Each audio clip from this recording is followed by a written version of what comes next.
হজুর ভাই একলা একলা বসে রয়েছেন। দেশের পরিস্থিতি তো দুদিন ধরে ভয়াবহ অবস্থা, জানেন কি? জানি না তো কি হয়েছে। আরে আমাদের মিজানুর রহমান আজহারি হুজুর একটা কথা বলছে, একদল খেয়ে গেছে আর এক দল খাওয়ার জন্য রেডি হয়ে আছে। এটা নিয়ে তো নেট দুনিয়া সব ভাইরাল। এই সম্বন্ধে আপনি কিছুই জানেন না।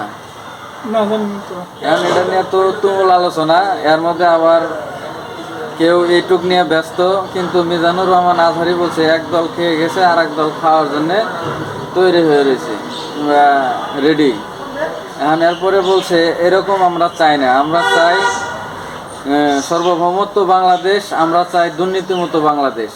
এখন এরা সম্পূর্ণ কথা না নিয়ে, এরা শুধু একটা কথা নিয়েই অনেকের মাথা ব্যথা শুরু হয়ে গেছে, যে একদল খেয়ে গেছে আর এক দল খাওয়ার জন্য প্রস্তুত।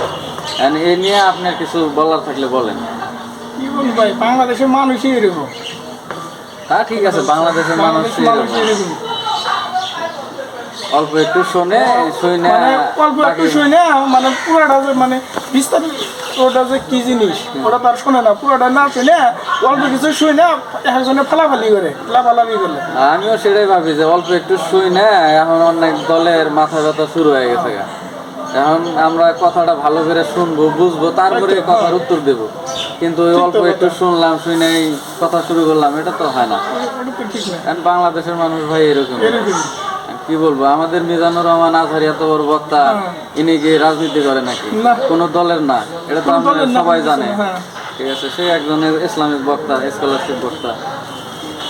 আমরা কি বলবো, মানুষ যাতে সম্পূর্ণ কথা নিয়ে বিবেচনা করে, অল্প একটু পুরা কথা শুনে বিবেচনা করে, অল্প একটু শুনে নিজের গায়ে মাখানোর দরকার নাই, নাকি কোন?